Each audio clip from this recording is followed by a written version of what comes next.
चलें जी, क्लास को हमने रिकॉर्डिंग पर ला दिया. So I'm Sayyid Awais Kilani and I'm director of this institution, and before starting this institution I worked for 8 to 10 years on various national and international projects. Started my career with United Nations and ended it at the project director data repository project, State Bank of Pakistan, Government of Pakistan. तो आज का जो हमारा ये session है, इसका मकसद जो है बेसिकली आपका जो सेमिनार के हमारे सेशन है वो हर साल के आगाज में होते हैं, जिसमें हमारे डॉक्टर हसन इकबाल जो कि हमारे फैकल्टी मेंबर हैं, रिटायर्ड फेडरल सेक्रेटरी हैं, उनके साथ भी एक सेशन हो चुका है. उसके बाद जो कमिश्नर लाहौर हैं सजाद भुट्टा, वो भी हमारे फैकल्टी मेंबर हैं, उनके साथ भी एक सेशन हो चुका है.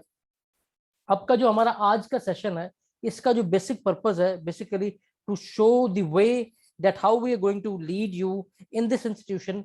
Alhamdulillah, this institution is fortunate enough to produce 200 plus serving students in various government departments in previous 3 years, और 37% हमारा CSS का रिजल्ट रेशो रही है, जो कि अल्हम्दुलिल्लाह हमारी बहुत बड़ी अचीवमेंट है. तो वो कौन से मुहर्रिकात हैं जिसकी वजह से हम ये रेशो अचीव करने पर कामयाब हुए हैं, और हर साल हमारे हर बैच से स्टूडेंट्स एलोकेशन ले रहे हैं, और अल्हम्दुलिल्लाह ये स्टूडेंट्स का हमारे साथ एक रिलेशन ही है कि अल्हम्दुलिल्लाह पाकिस्तान की टॉप यूनिवर्सिटीज इंक्लूडिंग लम्स, और उसके बाद फॉरेन स्टूडेंट्स जो अभी तक पाकिस्तान में नहीं भी आए, वो भी हमारे पास जो प्रेजेंट सेशन चल रहे हैं उनमें भी इनरोल्ड हैं, और हमारे साथ वो रेगुलर क्लासेस ले रहे हैं. और इसी के साथ साथ कुछ गवादर, बलूचिस्तान, ये उनके पूरे पाकिस्तान से रिगार्डलेस ऑफ के वो किस बैकग्राउंड से, किस यूनिवर्सिटी से हमारे पास स्टूडेंट इनरोल्ड होते हैं. और by this end of this 4 month session उन सब की जो एक मेंटल पेस है वो इक्वल हो चुकी होती है. They all new well how to analyze the thing, how to present the thing, and how to achieve this target. तो सबसे बड़ा प्रॉब्लम, सबसे बड़ा फ्लॉ जो हमने सेमिनार में भी डिस्कस किया, वो मेरे बच्चों ये था कि हमारा स्टूडेंट ये समझने से कासर था कि एग्जामिनर की डिमांड्स क्या हैं. उसके लिए हमने लास्ट जो हमारी ओरिएंटेशन सेशन यहाँ पे हुआ है, अगर आप में से जिन लोगों ने वो नहीं लिया वो उसके रिकॉर्डिंग ले सकते हैं, उसमें हमने बड़ी अच्छी तरह ये डिस्कस की है कि 2019 और 2020 में एग्जामिनर रिपोर्ट्स, जो CSS की ऑफिशियल रिपोर्ट्स जो एग्जामिनर ने पेपर्स चेक किए हैं, उन्होंने जारी किए हैं, उन्होंने जो अपने ग्रेवियंसेस बयान किए हैं कि जो उन्हें प्रॉब्लम्स रही हैं जिनकी वजह से पासिंग रेशो बहुत कम रही है, उसको हमने एड्रेस किया है कि हम किस तरह उन चीज़ों को ओवरकम कर सकते हैं. तो आज का हमारा जो सेशन है, इसमें हम पहले तो एक हमारा डेमो क्लास, ट्रायल क्लास का सेशन है, that will be regarding to current affair. I am here to teach you current affair and Islamic study for CSS compulsory and international relation to IR2 जॉन से in your optional. तो अभी हमारी जो discussion है वो पहले हमारी जो करंट अफेयर की वेरी फर्स्ट क्लास है फ्रॉम द बिगिनिंग उसके बारे में होगी.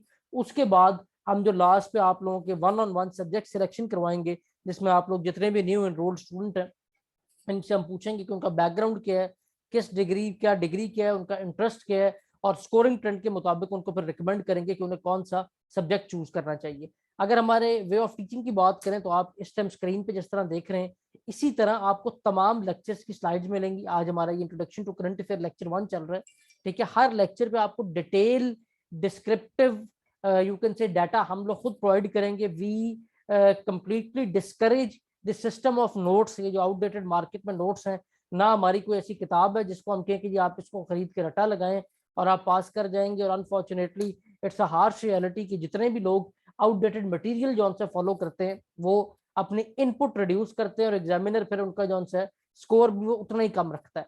तो क्वालिटी जब तक इनपुट ना हो, डाटा प्रोसेसिंग ना आती हो आपको कि किस तरह से आपने डाटा गैदर करना है, किस तरह से आपने उसकी बेस पे खुद एक अपनी आउटलाइन बनानी है, क्योंकि पेपर जो से वो कम्प्लीटली आपके एनालिसिस बेस अब आ रहे हैं, और इंशाल्लाह ताला उसी के मुताबिक हम आपको प्रिपेयर करेंगे. तमाम डाटा हम खुद प्रोवाइड करेंगे. लास्ट हमारा जो सेमिनार था उसमें भी आप हमारे क्वालिफाइड स्टूडेंट्स के बारे में सुन रहे थे कि वो लोग जिन्होंने किताब भी नहीं खरीदी और इस एग्जाम को क्लियर करके बैठे हुए. तो अलहमदुलिल्लाह 30+ ACs हैं हमारे जो इस टाइम डिफरेंट जगह पे सर्व कर रहे हैं, और बहुत सारे ऐसे लोग हैं. 2019 में मेरी एक स्टूडेंट आजकल ननकाना में AC लगी हुई है, वो आप देख लें कि उसने एक US हिस्ट्री की बुक खरीदी थी, उसके अलावा कोई बुक परचेज नहीं की, और माशाल्लाह ही स्टूड 21st पोजीशन.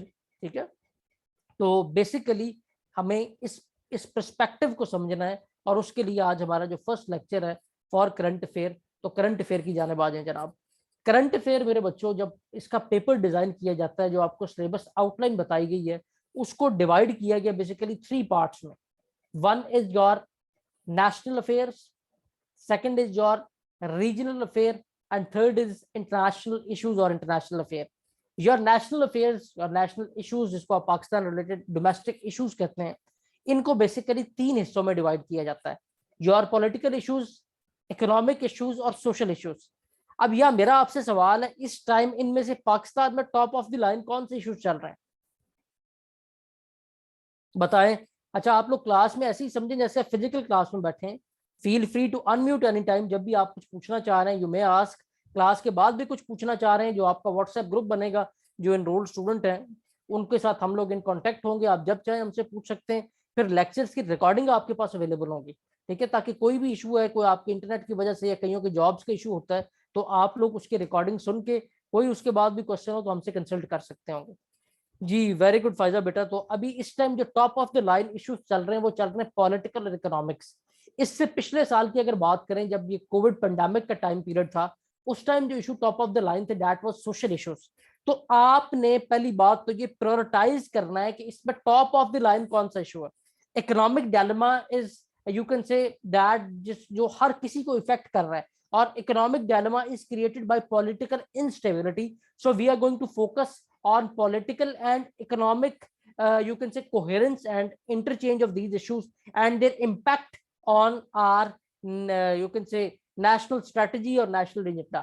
ठीक है, तो सोशल इश्यूज को हम इस साल के लिए उतनी अच्छी तरह प्रिपेयर नहीं करेंगे, क्योंकि जो top of the line issues हैं वो आपके पॉलिटिकल और इकोनॉमिक्स हैं, लेकिन सोशल भी उसके साथ अटैच है। जस्ट लाइक जो फ्लड्स आ रहे हैं, ठीक है, फ्लड्स के बाद जो एक एनार्केटिक सिचुएशन क्रिएट हो रही है, बहुत ज्यादा तबाही हो रही है इस एरिया में, उसके बाद की जो सिचुएशन है वो सोशल में जाएगी। बट जो मोस्ट इंपॉर्टेंट है, सबसे पहले इकोनॉमिक, सेकंड नंबर पे पॉलिटिकल इश्यूज। आगे अगर हम चलें, आपके जो रिलेशंस हैं, अब रिलेशन में जो आपको एफपीएससी रिकमेंडेड सिलेबस है उसमें बताया गया कि आपने पाक इंडिया, पाक चाइना, पाक ईरान, पाक अफगानिस्तान, पाक यूएस, पाक रशिया, ये आपने कवर करने। So basically it comprise of your immediate neighbours. आपका जो वेस्टर्न बॉर्डर है, अगर आप मैप को देखें, जरा मैं स्लाइड्स को पीछे ले जाके स्टार्टिंग की तरफ ले जा रहा हूँ। अगर आप इस मैप को देखें तो आपने जब मैप देखना है तो सबसे पहले काम ही जो सीएसएस की जर्नी स्टार्ट करते हैं कि मैप देखना आना चाहिए। तो जब आपने मैप को देखना है, आपने उसके ऊपर वी लिख लेना, जो we are going to school में आता है ना, WEV, वो अगर आप लिखे मीन्स जो डब्ल्यू है वो आएगा आपकी लेफ्ट साइड पे, ई आएगा आपकी राइट साइड पे, ठीक है। नोज से याद रखना है, नोज ऊपर को है तो upper side will be north, ठीक है, और downer side will be south. अब आपकी जो वेस्टर्न साइड है, डब्ल्यू इस साइड पे आया था, वेस्टर्न साइड पे जो आपके बॉर्डर है that is shared with Iran and Afghanistan. आपका नॉर्थन बॉर्डर जोन सा है that is shared with China. Your eastern border is shared with India, and in your south there is Indian Ocean and Arabian Sea. Is it clear? Map देखना आ गया? ना आए कुछ समझ, दोबारा फिर फौरन पूछ लेना। अब आपने जब ये मैप देख लिया, अब आपने उसके बाद मार्क आउट करना है आपके जो टोटल सराउंडिंग है उनमें आपके कौन कौन से इश्यूज चल रहे हैं इन कंट्रीज के साथ जो हमारे लिए इंपॉर्टेंट है। इंशाल्लाह अभी उसको आगे देखते हैं। फिर आ जाते हैं जनाब इंटरनेशनल की तरफ। तो इंटरनेशनल में जो इश्यूज चल रहे हैं, सबसे पहला तो इंटरनेशनल सिक्योरिटी है, उसके बाद न्यूक्लियर इशू है, उसके बाद ग्लोबल पॉपुलेशन, और सबसे बड़ा जो इस टाइम इशू है वो क्लाइमेट चेंज का इशू है, ग्लोबल वार्मिंग का इशू है, ठीक है। तो वो सबसे top of the line issue है जिसको आपने सबसे ज्यादा फोकस करना है। उसके बाद जो एक कोल्ड वॉर सिनेरियो चल रहा है in the case of, you can say, Ukraine, America और रशिया की कोल्ड वॉर अभी चल रही है। In the case of, you can say, Taiwan, China और अमेरिका की कोल्ड वॉर चल रही है। So to understand this present issues you should know what is the cold war, what was the bone of contention between capitalism and communism, ये capitalism और communism किन की ideologies है, अमेरिका और रशिया किस तरह इन आइडियोलॉजीज को लीड कर रहे हैं, ये सब कुछ हमें समझना है। ये तमाम तर जो इंटरनेशनल पॉलिटिक्स चल रही हैं उनको देखने के लिए। अब इंटरनेशनल पॉलिटिक्स में भी आपने वो टॉपिक्स उठाने हैं मेरे बच्चों जो या तो डायरेक्टली आपसे रिलेटेड है या ग्लोबल पावर से रिलेटेड है। Russia, China, America, these are global powers, so it is important for us that we should know what is the present status of the issue of Ukraine and what is the present status of the issue of Taiwan, ठीक है। तो इस contest में हम इसको study करेंगे। तो अब मैं आपको बता रहा था कि आपने जो रिलेशनशिप के लिए आपके ये मैप आपके सामने आ चुका है, इसमें अब क्या करना है, अपने आप ने जो लेफ्ट राइट है, वेस्ट ईस्ट नॉर्थ साउथ, इनको प्रायोरिटाइज करना है इशू वाइज। ईरान के साथ क्या चल रहा है इस टाइम आपका, जी बताएं। बोलो बच्चों, आप लोग अनम्यूट करके बोल सकते हैं। कौन बताएगा जी, ईरान के साथ ईरान क्या मामला चल रहे हैं? किसी कंट्री का भी बता दो, अफगानिस्तान या चाइना, चाइना के साथ क्या चल रहा है वो तो सबको ही पता होगा ना। किसी को नहीं पता? फायजा, रिदा, मोहसिन। नहीं, आपका क्या चल रहा है बेटा? ताइवान का तो इशू चल रहा है ना, लेकिन उसके साथ साथ जो आपका जो मेन चल रहा है सिनेरियो, वो चल रहा है बेसिकली किससे रिलेटेड? सी पैक से रिलेटेड। समझ आई बात की? तो बेसिकली आपने अपने जो सराउंडिंग्स हैं उनको स्टडी करना है। टू स्टडी योर सराउंडिंग, की one thing in your mind, हमने इन कंट्रीज को बहुत अच्छी तरह ऑब्जर्व करना है। Just like starting from your west, आपके वेस्ट पे ईरान है। ईरान में जो हुकूमत की किस्म है उसको थियोक्रेसी कहते हैं। Theocracy is the government made on the name of religion. तो ईरान में थियोक्रेटिक गवर्नमेंट है, और ईरान आपका इमीडिएट नेबर है, आपका कॉमन कल्चर है, कॉमन रिलीजन है। प्रेजेंटली आपके ईरान के साथ ताल्लुकात बेहतरी की तरफ जा रहे हैं।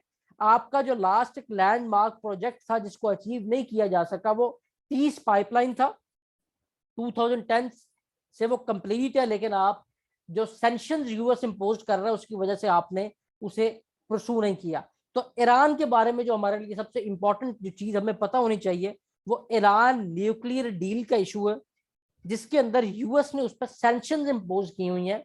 और instead you have a common culture, common religion, and you both owns a spiritual tourism. Even then आप लोग अपने ताल्लुकात बेहतर नहीं बना पा रहे। Then there is Afghanistan. Afghanistan के साथ जो आपका इशू है, वो प्रेजेंटली देखा जाए तो from the very first day Durand line का इशू क्रिएट हुआ। उसके बाद terrorism was the all time bone of contention between two countries. उसके बाद अफगानिस्तान में 20 साल के बाद वहां से वॉर और टेरर को कंप्लीट करके क्विट किया है अमेरिका ने।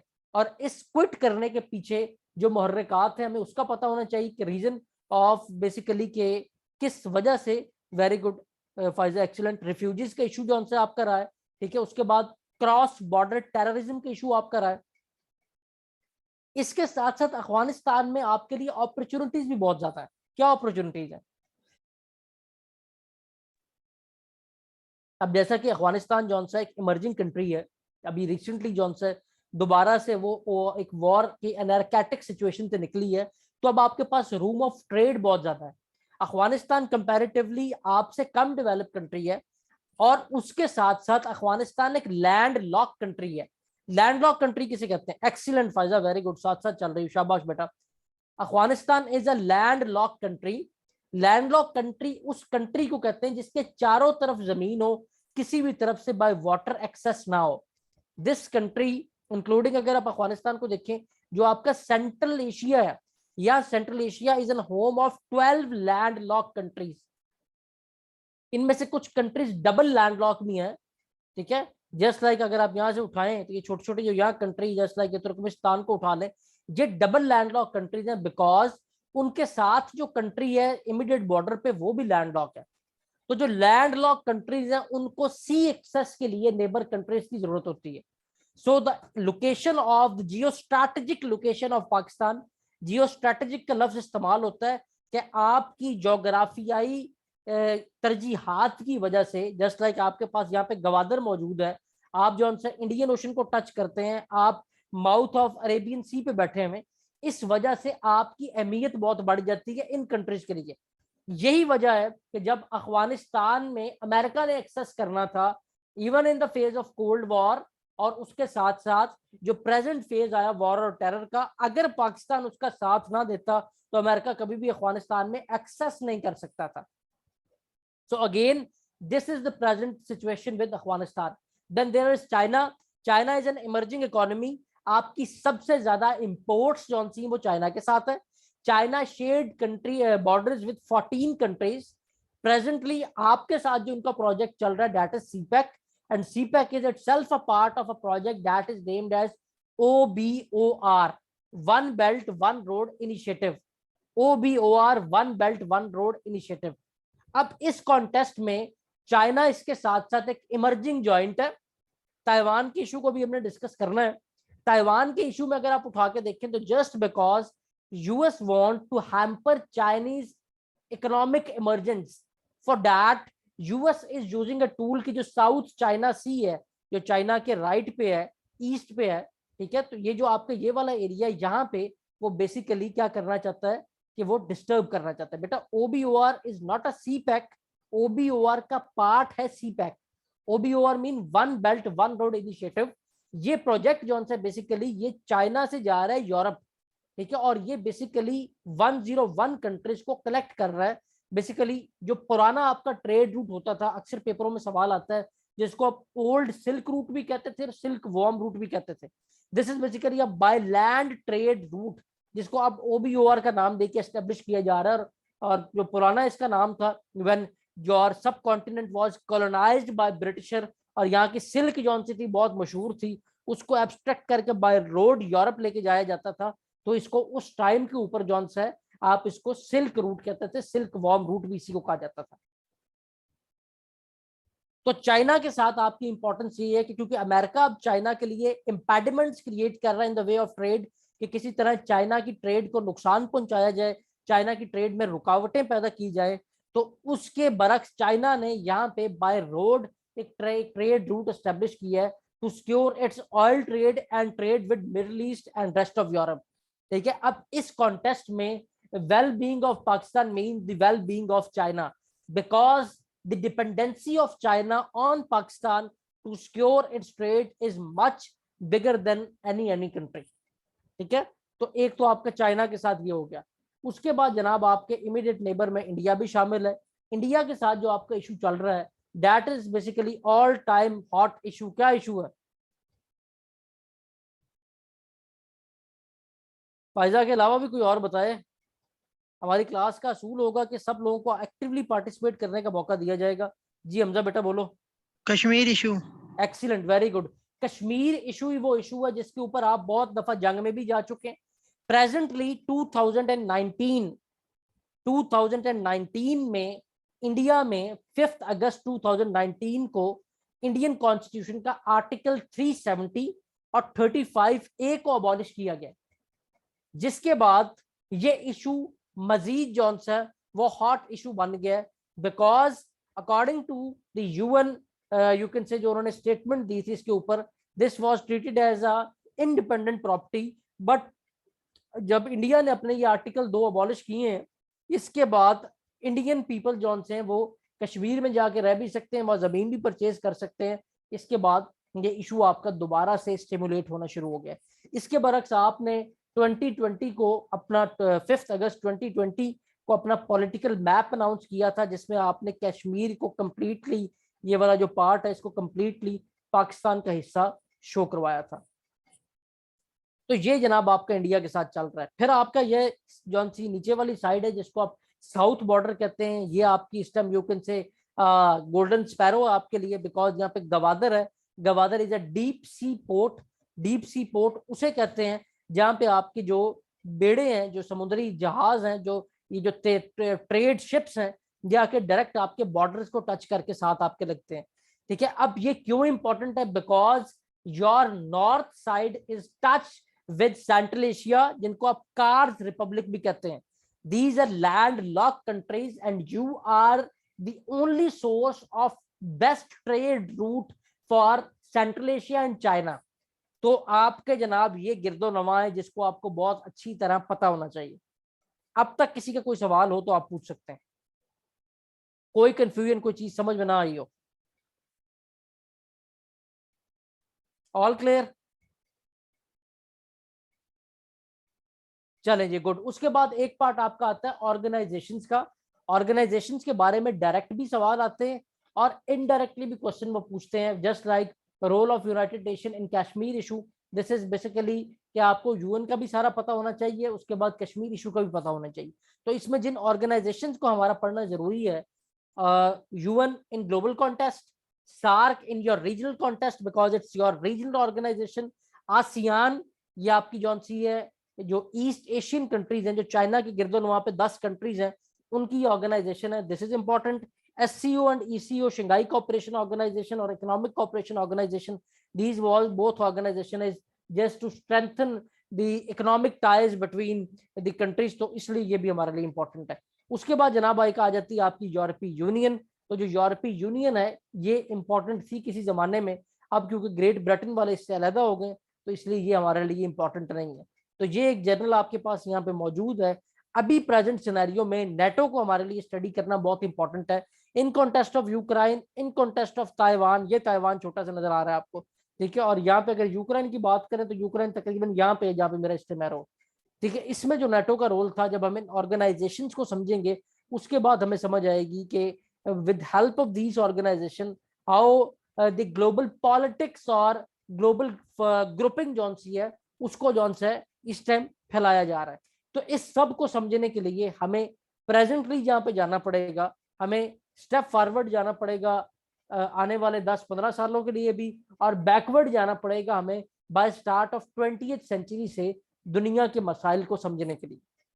ये क्लास जो भी आपको मैं जो चीजें बता रहा हूँ, when I was student and sitting at your place, को आज से 12-14 साल पहले, तो हमें इन चीजों को पढ़ने के लिए 15 से 20 दिन लगे थे, जिसका क्रक्स हम आपको जौन सा है एक आसान तरीके से इन यू कैन से च्यूड फॉर्म में आपको बड़े आराम से वो कन्वे कर देते हैं। और हमारा इस इदारे का मकसद और हमारे रिजल्ट के अल्हम्दुलिल्लाह इतना अच्छे होने का जो रीजन है वो भी यही है कि हमारा जो मेन ओरिएंटेशन है, जो हमने तमाम फैकल्टी मेंबर को भी एज ए डायरेक्टर मैंने दी है, कि आपने चीजों को आसान बनाना है। जब बच्चा हमारे पास आता है तो उसका मेन पर्पस होता है कि उसका टाइम सेव हो, उसकी एफर्ट सेव हो। और what we are going to do with you is we are going to make thing easier for you.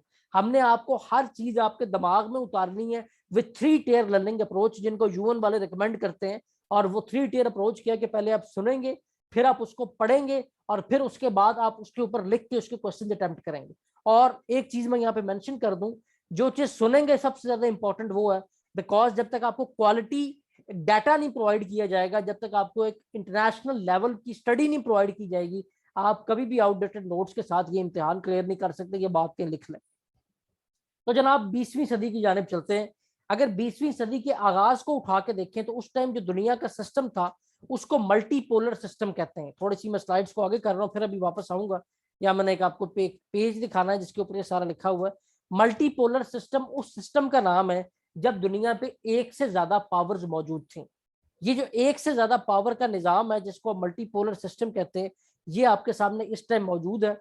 Great Britain भी उस टाइम पावर थी, ऑस्ट्रिया, फ्रांस, ठीक है, Russia and many other countries, these were in power. और ये power के दरमियान इनकी एक जंग होती है जिसको आप बेसिकली पहली जंग अजीम का नाम देते हैं, world war 1। That was basically from 1914 to 1918। ये लिखते जाएं, अगर आप नहीं भी लिख पा रहे, रिकॉर्डिंग बाद में आपके पास आ जानी है, रिकॉर्डिंग को आप सुन के दोबारा नोट डाउन कर लिएगा। 1914 से 1918 तक जो जंग होती है जिसको आप वर्ल्ड वॉर 1 कहते हैं, इसके बाद दुनिया ये फैसला करती है कि हमने दुनिया को ऐसी डिस्ट्रक्टिव वॉर से बचाना है। तो ये दुनिया से मुराद की जो पावरफुल कंट्रीज हैं जिनका नाम आप यहाँ पे देख रहे हैं मल्टीपोलर सिस्टम में, ये एक ट्रिटी साइन करते हैं जिसका नाम ट्रिटी ऑफ वर्सैलीज है। ये ट्रिटी ऑफ वर्सैलीज 1919 में साइन की जाती है।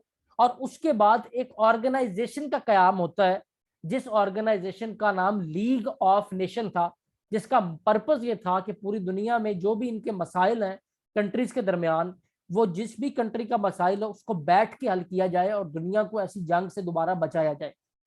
But unfortunately world had to witness another great war that is named as world war 2, and that was from 1939 to 1945, जिसमें फर्स्ट टाइम न्यूक्लियर वेपन का इस्तेमाल हुआ है, जो अमेरिका ने वेपन इस्तेमाल की है ऑन जापान, हिरोशिमा, नागासाकी।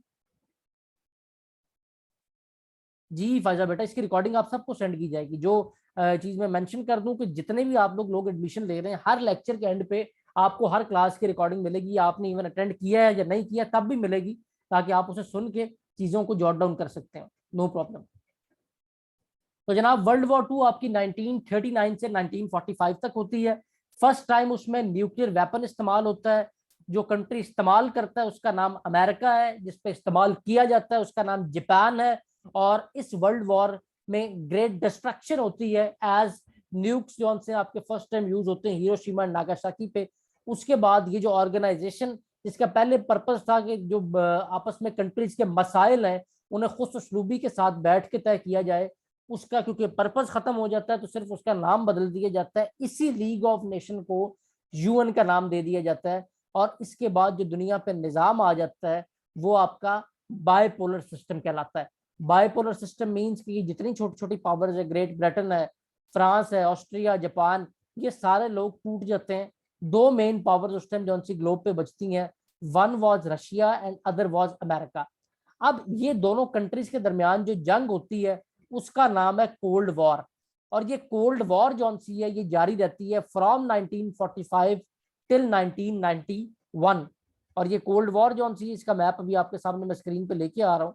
अगर आप इसको देखें तो ये बेसिकली दो आइडियोलॉजीज के दरमियान वॉर थी।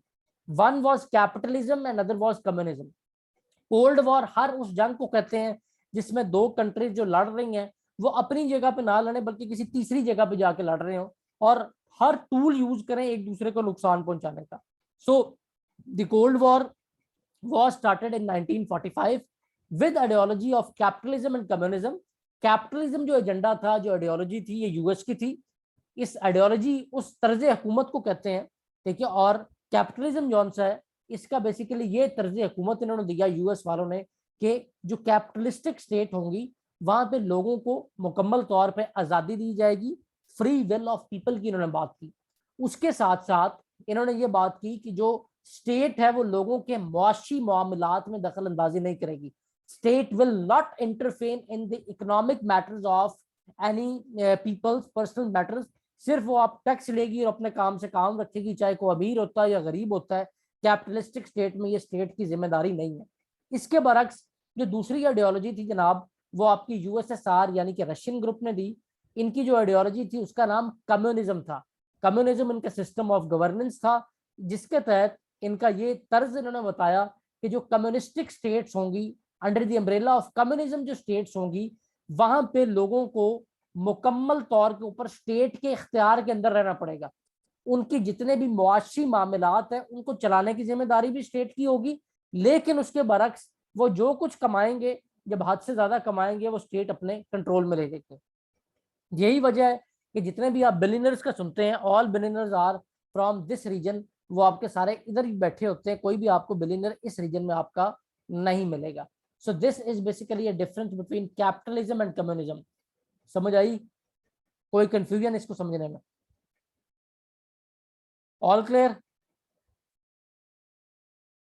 ये जो मैंने अभी डेफिनेशन बताई आपके सामने इससे अब स्क्रीन पर लिखी मौजूद है। अब इसके दरमियान जो कोल्ड वॉर का आगाज हुआ इसमें इन्होंने डिफरेंट कंट्रीज को अपने साथ अलाइन करना शुरू कर दिया। जो यूएसएसआर ग्रुप यानी कि कम्युनिस्टिक ग्रुप था ये एक्सपैंड करते करते आधे यूरोप पे काबिज हो गया, ठीक है। जर्मनी दो हिस्सों में डिवाइड था, one was name as West Germany and other was name as East Germany. तो ये ईस्ट जर्मनी तक का जो हिस्सा है ये सारा इनके कंट्रोल में था। इधर से अगर आप बात करें तो ये अफगानिस्तान तक आ चुके हुए थे। Next target was Pakistan. अगर पाकिस्तान साथ ना देता यूएस का तो ऑब्वियसली इन्होंने फिर हॉट वाटर एक्सेस तो लेनी थी। और जितना ब्लू एरिया आपको मिल रहा है ये तमाम एरिया वो है जो अमेरिकन कंट्रोल में था। Even we as a country Pakistan जो था ये सीटो सेंटो अलायंस का हिस्सा था जो कि अमेरिकन कैपिटलिस्टिक ब्लॉक था। अब जब ये अफगानिस्तान में आया तो finally US decided to come for a war. और ये वॉर का आगाज अफगानिस्तान में होता है 1979 में, ठीक है। इसको आप finally the stage of cold war कहते हैं। स्टेज ऑफ कोल्ड वॉर के साथ इसको प्रॉक्सी वॉर भी कहा जाता है बिकॉज आपकी जो ये कंट्रीज थे, ठीक है, ये लोग इवन के रशिया एंड अमेरिका ये डायरेक्टली भी अपने फौजी यहाँ भेज रहे थे लड़ने के लिए। अब ये जो 1979 में ये कोल्ड वॉर का फाइनल स्टेज बना है इसका इख्तिताम 1991 में होता है। और 1991 में रशिया टूट जाता है और उसके बाद ये तमाम कंट्रीज जो इससे आज़ाद होती हैं और इंडिपेंडेंट कंट्रीज बनती हैं, जिसके अंदर ये सेंट्रल एशिया सारा आज़ाद होता है। उसके बाद ये यूक्रेन जिसका भी आप इशू सुन रहे हैं ये रशिया का ही पार्ट था, ये भी उस टाइम आज़ाद होता है। इसके ऊपर बाल्टिक स्टेट है, बाल्टिक स्टेट ये बाल्टिक सी की वजह से कहलाती हैं। एस्टोनिया, लैटवा, लटवाना ये आज़ाद होती हैं। तो ये तमाम तर जो कंट्रीज हैं ये उसके बाद आज़ाद होती हैं, और दुनिया पे जो निज़ाम उसके बाद आ जाता है वो यूनिपोलर सिस्टम कहलाता है, कि सिर्फ एक सुपर पावर मौजूद है कंट्री, जिसका नाम अमेरिका है। अब आपको पेपर में अक्सर एमसीक्यूज में एक सवाल पूछ लिया जाता है मेरे बच्चों, इन कंट्रीज के कैपिटल का। उसके लिए आपको 196 कंट्री की कैपिटल याद करने की जरूरत नहीं है। ये जो कंट्रीज आजाद हुए हैं कोल्ड वॉर के बाद, सिर्फ इनके कैपिटल हैं जो पूछे जाते हैं। अल्हम्दुलिल्लाह हमने को 500 से ज्यादा लोगों को डिफरेंट प्रोजेक्ट्स पे हायर किया है, गवर्नमेंट प्रोजेक्ट्स पे। उस दौरान जब हमने खुद पेपर मेकिंग का प्रोसेस हमारे पास से गुजरा है ना, तब हमें इस गैप का पता चला है कि स्टूडेंट्स को बताया ही नहीं जाता। किसी भी स्टेज के ऊपर एक आउटडेटेड मटेरियल दिया जाता है, वो पढ़ पढ़ के पागल हो जाते हैं, उनसे टारगेट नहीं अचीव होता, बिकॉज एक डायमेंशनल स्टडी हो रही होती है। तो जनाब ये वो कंट्रीज के नाम है जिनके कैपिटल आपसे पेपर में पूछे जाते हैं। ठीक है, आपने east European countries, central Asian countries और कुछ मेडिटेरियन सी के साथ जो आपकी लीस्ट डेवलप अफ्रीकन कंट्रीज, इनको कर लेना है। पुराने पेपर उठा के देख लेना, इनके बाहर किसी भी कंट्री का आपसे कैपिटल नहीं पूछा गया होगा। अब ये जो दुनिया का निज़ाम, जब यूनिपोलर सिस्टम आता है, इस यूनिपोलर सिस्टम में अगर आप देखें तो 1991 के बाद फिर क्योंकि अमेरिका पाकिस्तान से दूर हो जाता है, capitalism was all the way, लेकिन इस यूनिपोलर सिस्टम को चैलेंज किया जाता है इन 2001। ये जो 2001 का इंसिडेंट है, जिसको आप 9/11 इंसिडेंट के नाम से याद रखते हैं, ये इंसिडेंट जनाब आपका अफगानिस्तान में मौजूद तालिबान, अलकायदा यहाँ से जाके अमेरिका में कंडक्ट करते हैं, जिससे अमेरिका में बहुत तबाही होती है। और उसके बाद अमेरिका एक नई जंग का आगाज कर देता है एज ए सुपर पावर। वो कहते हैं हमारा ये राइट है कि जो कंट्री भी किसी को नुकसान पहुंचाना चाहे या हमारे अगेंस्ट, तो हमने उस पर अटैक कर देना। तो ये अटैक इराक पे भी जाता है। इराक के बाद अफगानिस्तान में ये जंग, इसको वॉर ऑन टेरर कहते हैं, इसमें फिर पाकिस्तान ने उसका साथ दिया। ये वॉर ऑन टेरर जारी रही है 2001 से लेके 2021 तक। 20 साल की ये वॉर जारी रही है। और इस 20 साल के बाद क्या हुआ है कि अल्टीमेटली अफगानिस्तान से यूएस आर्मी यहाँ से निकली है, और अफगानिस्तान भी एक इंडिपेंडेंट कंट्री बना है, और फिर वो उसी की कंट्रोल में आया है जिनका नाम तालिबान है। तो अब जो प्रेजेंट आपके पास सिनेरियो है, उसको समझने के लिए ये शॉर्ट सी स्टोरी समझना जरूरी था। अगर आप इसे खुद पढ़ते तो ये शायद आपको 6 महीने में भी समझना नामुमकिन होता, क्योंकि हर कंट्री की हिस्ट्री आपको पढ़नी थी। हमने आपको बड़े आसान अल्फाज में एक शॉर्ट वे में बता दिया। आपको कैपिटलिज्म कम्युनिज्म का पता होना चाहिए, वर्ल्ड वॉर 1 वर्ल्ड वॉर 2 का पता होना चाहिए, कोल्ड वॉर का पता होना चाहिए। और इसको समझने के बाद जो प्रेजेंट कंटेम्प्रेरी इशू है वो ऑटोमेटिकली आपको समझ आते जाएंगे। अब आपको ये पता चलेगा कि इस टाइम यूएस रशिया के दरमियान किस चीज की जंग है, क्यों ये यूक्रेन पे इतने सीरियस हुए हैं। ये यूक्रेन वही कंट्री है जो कोल्ड वॉर में रशिया से अलग हुआ है, और यूक्रेन को अमेरिका नेटो की मेंबरशिप देना चाहता है। NATO is a military alliance, जिसके तहत इसके जो भी मेंबर कंट्रीज होते हैं, अगर किसी एक पे कोई मिलिट्री इंक्रूचमेंट होती है उसकी, तो ये सारे लड़ने इकट्ठे आ जाते हैं। ये इसका पर्पज है। ठीक है, तो बेसिकली क्या करना चाहता है वो, इस ऑर्गेनाइजेशन का मेंबर बना के यूक्रेन को, बेसिकली वो रशिया को ब्लैकमेल करना चाहता है कि अगर कभी भी कोई यूक्रेन रशिया के दरमियान इशू हो तो नेटो के सारी मेंबर कंट्रीज जौन सी हैं वो इस पे अटैक कर देंगी। सिमिलरली ताइवान जौन से है, ताइवान को अगर आप देखें तो आप अगर चाइना की हिस्ट्री और चाइनीज रेवोल्यूशन को स्टडी करें तो आपको पता चलता है कि जो चाइना प्रेजेंट है, जिसको आप चाइना कहते हैं, ये पीपल्स रिपब्लिक ऑफ चाइना है। और जो ताइवान में जो पुरानी चाइनीज गवर्नमेंट थी, जिसको बेसिकली रिपब्लिक ऑफ चाइना कहते थे, आरओसी, ये लोग वहां स्टेबल है। अब इनके साथ यूएस के ताल्लुकात बहुत अच्छे हैं। वो अगेन इनको स्टैंड करना चाहते हैं against China, just to hamper Chinese trade and emerging China, जिसका 2030 तक ये विजन है कि हमने अपने आप को ग्लोबल सुपर पावर बनाना है। तो ये हमारी आज की डिस्कशन थी। इस डिस्कशन के बाद अब आ जाते हैं आपकी सब्जेक्ट सिलेक्शन की जानिब। ठीक है, तो आज की जो 40 मिनट्स की डिस्कशन थी, इसका पर्पज ये था कि आपको बताएं कि हमारा पढ़ाने का तरीकेकार क्या होगा। और याद रखें, ये अभी आपको नोट्स मिल जाएंगे, जो हमारी पहली स्लाइड है इसके, और तमाम तर डाटा हम आपको खुद प्रोवाइड करेंगे, हर टॉपिक का डाटा प्रोवाइड करेंगे, ताकि आपके कोई भी चीज़, किसी भी तरह की जौन सा है ना, वो कोई कन्फ्यूजन ना रहे, जो चीज़ आपको समझ में ना आए, या आपको इंशाल्लाह लजीज अभी मैं आपको बताता हूँ, जैसे लाइक आप पाक यूएस रिलेशन की बात करें तो इसके लिए कोई आपको अल्टरनेट बुक खरीदने की जरूरत नहीं पड़ेगी। ये देखें बेटा, 117 पेजेस की ये फाइल है हमारी। इसके साथ हम आपको इंटरनेशनल ऑथर्स की इंटरनेशनल रेटिंग्स बताएंगे। यहाँ भी आपके लिए हमने हर चीज़ बहुत अच्छी तरह आसान बना के डिवाइड की हुई है। और याद रखें, तैयारी करने का पर्पज़ है कि जो प्रेजेंट जिस कॉन्टेस्ट में सवाल पूछा जाता है हम उसके मुताबिक अपने आप को प्रिपेयर करें। तो इंशाल्लाह ताला हमारे आपको ज्वाइन करने का जो मकसद है वो यही है कि आपके टाइम को सेव किया जाए, आपकी एफर्ट को रिड्यूस किया जाए और टारगेट बेस्ड स्टडी जो सी वो आपको करवाई जाए। इंशाल्लाह कल से आपकी फॉर्मल क्लासेस का आगाज हो रहा है। जिन लोगों के एडमिशन फॉर्म फिल है वो अपनी अब फी सबमिशन वगैरह के लिए शान से कांटेक्ट करें और इंशाल्लाह कल से आपकी रेगुलर क्लासेस का आगाज है। अब आ जाते हैं जनाब आपके सब्जेक्ट सिलेक्शन की जानिब। तो हम वो भी कर सकते हैं, बट पहले मैं आप लोगों से पूछूंगा कि आपका बैकग्राउंड क्या है, लास्ट डिग्री कहाँ से और आपका इंटरेस्ट क्या है, फिर मैं आपको बताऊंगा कि प्रेजेंट जौन सी कौन से सब्जेक्ट ऑप्शन सबसे बेहतर है।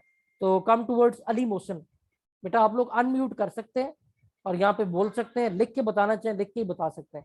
अली मोहसिन बेटा आप कहाँ से बिलोंग करते हैं, लास्ट डिग्री आपकी क्या है, तो कोई सब्जेक्ट अभी आपने चूज किए?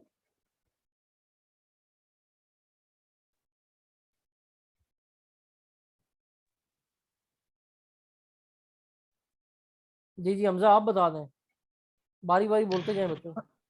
अस्सलाम वालेकुम सर. जी वालेकुम सलाम बेटा। Sir, I belong to South Punjab area district Bakar.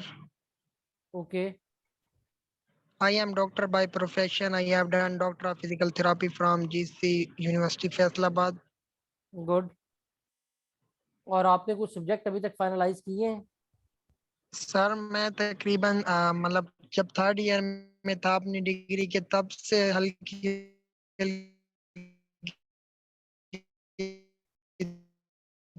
तैयारी थोड़ी थोड़ी स्टार्ट की हुई थी, लेकिन अभी मुझे प्रॉब्लम।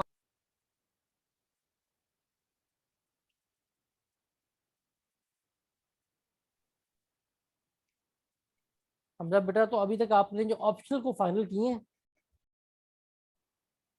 जी सर किए हैं मैंने। जी बताएं कौन कौन से किए हैं आपने?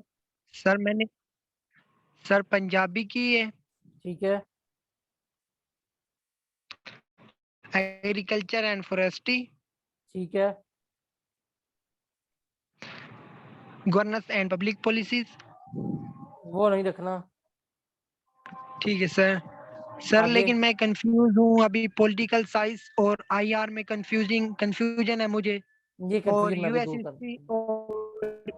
यूएस हिस्ट्री और यूरोपियन हिस्ट्री के अंदर मुझे कंफ्यूजन है। ये भी दूर कर देता हूँ, ये भी अभी दूर कर देता हूँ। जी फायजा बेटा आपके? जी सर। फायजा लिख के बता सकती हो बेटा, बोल नहीं सकती तो लिख के बताओ। रिदा आपने बेटा? अस्सलाम वालेकुम सर। जी वालेकुम सलाम बेटा। सर मैंने पॉलिटिकल साइंस का सोचा था, तो अभी आपका उसके बारे में बैकग्राउंड रिदा थोड़ी क्या है? कंफ्यूजन है। सर बैकग्राउंड मैंने क्या रिदा आपका? मास्टर्स किया हुआ है इंग्लिश में, इंग्लिश लिटरेचर में, कहाँ से? जीसी यूनिवर्सिटी फैसलाबाद से। गुड। तो इंग्लिश लिटरेचर तो मैंने रख लिया है और ठीक है क्रिमिनोलॉजी रखी है, गुड। सोशियोलॉजी, ये तीन तो मैंने सेलेक्ट कर लिए हैं, पर बाकी में थोड़ी कंफ्यूजन है मुझे। चले मैं अभी आपको सारा वो बता देता हूँ। अली मोहसिन जी और आदिल फरूक रह गए हैं। आप लोग भी बेटा यहाँ पे लिख के बता सकते हैं अपना, या बोल के बताना तो अली मोहसिन बोल के बता दो। अच्छा आप आ जाए जनाब, जनरली जो है। जी मोहसिन बोलो। जी सर, मेरा बैकग्राउंड कंप्यूटर साइंस का है, इसलिए मैंने कंप्यूटर साइंस रखी है। कंप्यूटर साइंस में क्या किया हुआ आपने? BSc की है? जी सर। कहाँ से? सर सुपीरियर यूनिवर्सिटी से। अच्छा। और प्रेजेंटली जी कोई जॉब करते हो? आप में से प्रेजेंटली जॉब कौन कौन करता है? सर, मैं जॉब नहीं कर रहा, फ्री हूँ, फिलहाल यही तैयारी कर रहा हूँ। ठीक है, और क्या सब्जेक्ट आपने सोचे हैं? सर पंजाबी है, governance and public policy, history of USA and gender study. ठीक हो गया। अच्छा जी, पीछे रहेगी आदिल। आदिल का कनेक्शन लॉस्ट हो रहा है। रिदा कहाँ पे टीच करती हो आप बेटा, और कौन सा सब्जेक्ट टीच कर रही है?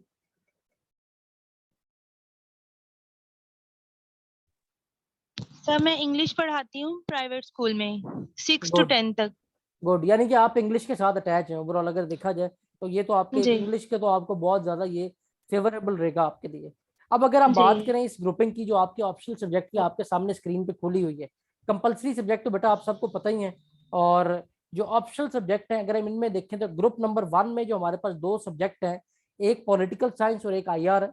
अगर आप हमारा सेमिनार सुने जो कमिश्नर लाहौर सजाद भुट्टा के साथ था, सजाद भुट्टा साहब ने एक बहुत खूबसूरत बात की थी कि आप में से जिनका फिलोसफिकल माइंडसेट है वो आए आईआर की तरफ, ठीक है। और जिनका एक एनालिसिस सॉरी जिनका फिलोसफिकल माइंडसेट है, रट्टा अच्छा लगा सकते हैं, वो जाए पॉलिटिकल साइंस की तरफ।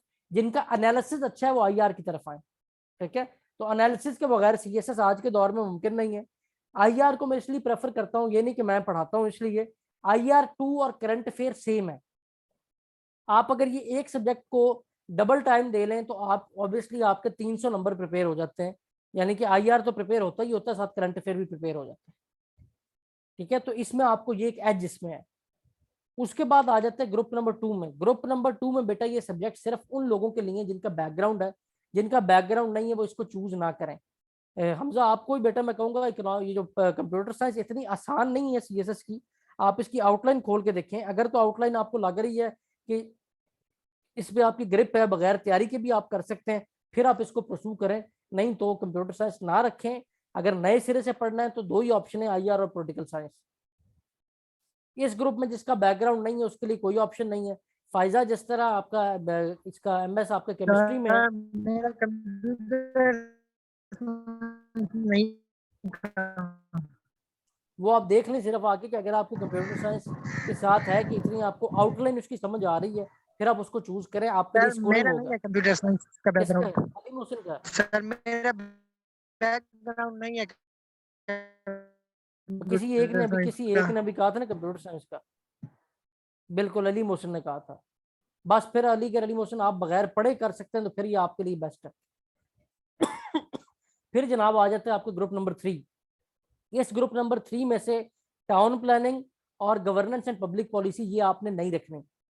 पब्लिक एडमिनिस्ट्रेशन और बिजनेस एडमिनिस्ट्रेशन ये आप रख सकते हैं, बट ये हाईली स्कोरिंग नहीं है।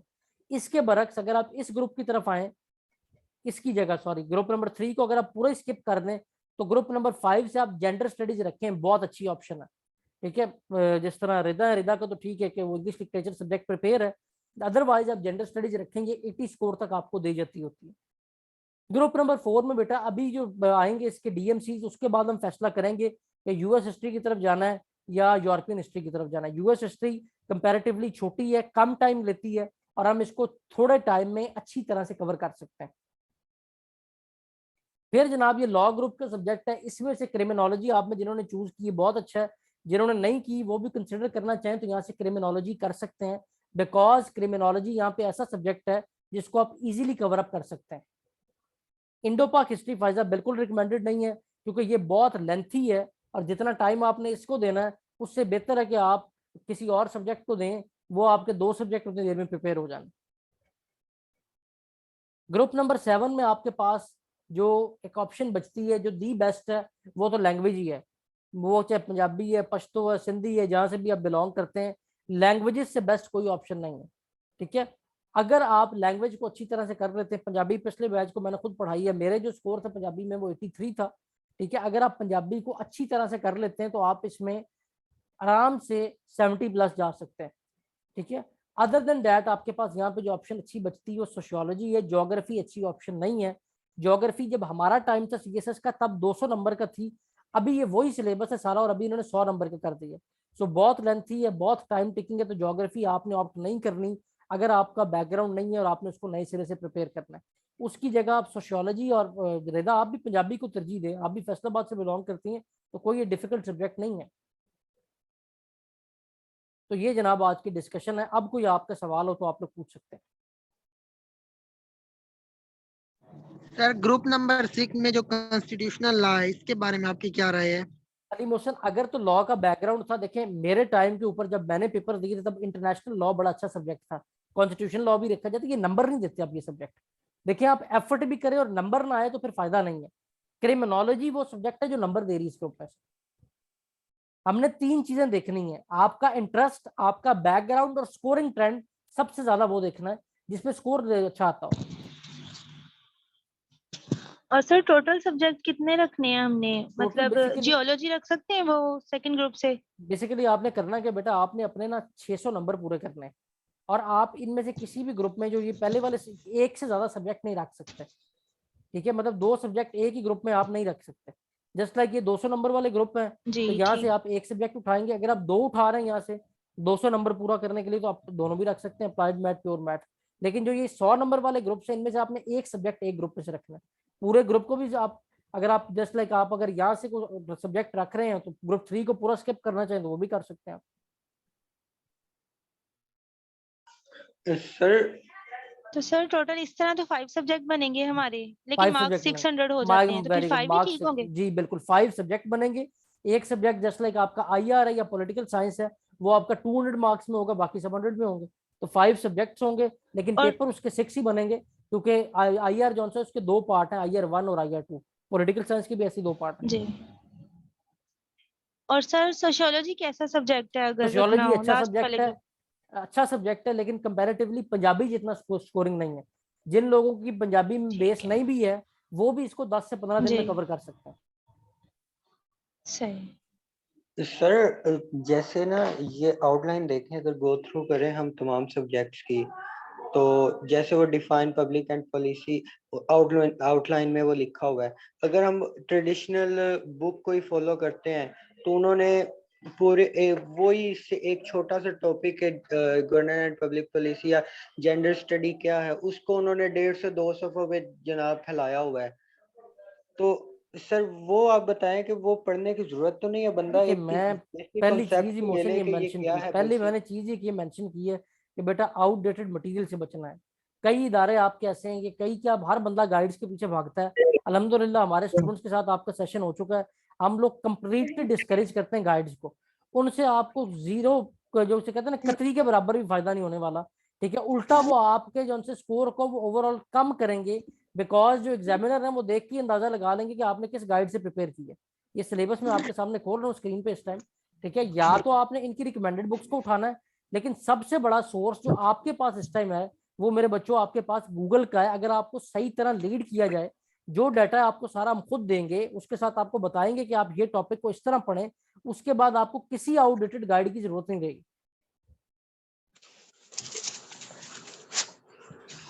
अस्सलाम वालेकुम सर, मेरा सब्जेक्ट केमिस्ट्री है और मेरे लिए फॉरेस्ट्री और क्रिमिनोलॉजी कैसा सब्जेक्ट है? आपके लिए CSS बहुत में अच्छा सब्जेक्ट है क्रिमिनोलॉजी भी। क्रिमिनोलॉजी। क्रिमिनोलॉजी तो फायदा देखें बेटा, आपने बेसिकली वो सब्जेक्ट देखना है। ईच सब्जेक्ट अगर आप लेना, जब आप 4 महीने के सेशन हमारे साथ पढ़ लेते हैं ना, उसके बाद हर सब्जेक्ट इस ग्रेड पे होता है कि मुश्किल से मुश्किल सब्जेक्ट 15 दिन में और आसान से आसान सब्जेक्ट 10 दिन में। इतने दिन में आपका पूरा सब्जेक्ट कवर हो जाता है। तो बैकग्राउंड ना होना मसला नहीं है, मसला ये है कि आप एक सब्जेक्ट में एफर्ट भी करें, उस पर स्कोर ना आता हो। इस वजह से मैं कुछ सब्जेक्ट को कह रहा हूँ कि वो हमने जौन से नहीं प्रेफर करते। ये आउटलाइन है, ये भी आपके साथ आपके जो आज ग्रुप्स बनेंगे उनमें शेयर की जाएगी। ठीक है, इससे आपने FPSC रिकमेंडेड बुक्स भी आपको बताई जाएंगी। हमारी जो अपनी स्लाइड्स हैं वो इन बुक्स को फॉलो करके दी गई। उसके बाद हम आपको इंटरनेशनल रीडिंग्स प्रोवाइड करेंगे। ठीक है, मैं भी आपको दिखाता हूँ, मेरे पास अगर यहाँ कोई पेपर मेरे इस लैपटॉप में मौजूद हुए, ठीक है, मैं भी आपको दिखाता हूँ कि हमारे स्टूडेंट्स जिस लेवल पे पेपर देते हैं ना, वो पेपर ही बताता है कि ये बच्चे वो हैं जो टॉप टियर में फॉल करें। एक प्रॉपर एक पेपर के एक यू कैन से एक पूरी साइंस है जिसको फॉलो करते हुए आपने पेपर अटेम्प्ट करना है। जी, और सवाल है तो वो पूछें आप। सर मेरा क्वेश्चन इंग्लिश के हवाले से है कि जी जी, क्योंकि ज्यादा जो फेलियर रेशियो है वो इंग्लिश में है। तो बिल्कुल सर ऐसे ही है। मतलब हम अकेडमी के अलावा कोई घर में ऐसे क्या वर्क करें कि हमारी इंग्लिश इंप्रूव होती रहे अच्छा, हमने डेली आपको, बाय डेली? मेरी बात सुने हमजा, उसमें हमने आपको क्या करवाना है। एक तो हमारी आप देखें ना, कुछ होती है फाउंडेशन क्लासेस, जिसके अंदर आपको अखबार पढ़ने से हमने स्टार्ट करवाना होता है और हर चीज कवर करवानी होती है। अब उसके अंदर जो चीजें हमने आपकी फॉलो करनी है, हमने आपको टेंसेस से शुरू करवाना है। उसके बाद आपको हमने अखबार पढ़ने का तरीका सिखाना है, आपको थीसिस स्टेटमेंट एब्स्ट्रैक्ट करनी सिखानी है। एक एक चीज सिखाने के बाद हमने आपको उसकी असाइनमेंट्स लेते जाना है कि आप साथ साथ करते जाए। ठीक है, फिर दूसरी बात यहाँ पे मैं एक और चीज मेंशन कर दूं। एक तो हमारी टाइम स्कॉलरशिप का, जिस तरह की जो मुल्की हालात चल रहे हैं, बहुत बुरे हालात हैं हर तरफ। इसके अंदर जो हमारे क्वालिफाइड स्टूडेंट है, जिनमें से कोई 35 के करीब वो लोग हैं जो एसीज हैं और ASPs हैं, जो हमारे यहाँ से पास आउट कर चुके हैं, उन्होंने नए आने वाले स्टूडेंट्स के लिए एक टाइम स्कॉलरशिप के नाम पर स्कॉलरशिप इंट्रोड्यूस करवाई है कि उनकी फी के अंदर जो उनका एक टेस्ट कंडक्ट होगा या उनके जो भी उनका कंडीशन है उसकी बेस के ऊपर उनको बेसिकली एक स्कॉलरशिप प्रोवाइड की जाएगी, जिसके ऊपर वो मैक्सिमम स्कॉलरशिप 100% तक भी है, उसमें 10% 20% जिस भी तरह हो वो उसके साथ आपको करेंगे फ्लेक्सिबली, ताकि जो आपकी फी रिड्यूस हो सके और आप प्रिपरेशन को इजीली स्मूथली कंडक्ट करवा सकें आप। दूसरा ये, इसके साथ साथ आपको उन लोगों के साथ इंटरेक्शन भी रहेगी कि आपको अपनी सक्सेस स्टोरीज बताते रहे, जरा चीजों को आपको पता चलता रहे। तो ये हमारा प्रॉपर एक पूरी उसकी स्ट्रेटजी है। अगर आप खुद कहें कि जी मैं क्या करूं, तो मेरा बेटा जब तक अखबार पढ़ना नहीं आएगा, पढ़ने का फायदा नहीं है। तो ये पूरा एक आपको इंशाल्लाह ताला उसके मुताबिक लीड करेंगे और प्रिपेयर करेंगे उसके लिए। और जी कोई सवाल?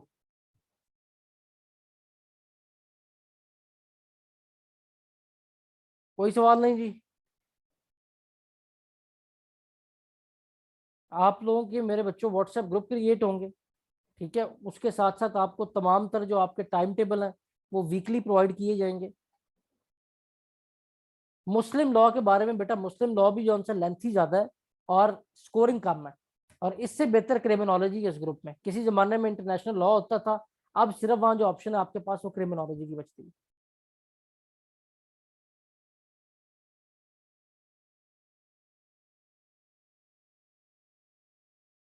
चलें जी, बेस्ट ऑफ लक, इंशाल्लाह see you in your regular classes now. अपनी इनरोलमेंट के लिए आप सारा, वो शान अभी आपको डिटेल सेंड करता है, वहाँ पे अपने फॉर्म्स फिल करें, अपनी फीस सबमिट करवाएं। जो स्कॉलरशिप के केसेस हैं वो भी शान के पास जाएंगे, वो आगे फिर मुझे फॉरवर्ड करेगा। इंशाल्लाह see you in your regular classes. Stay blessed and अल्लाह हाफिज़।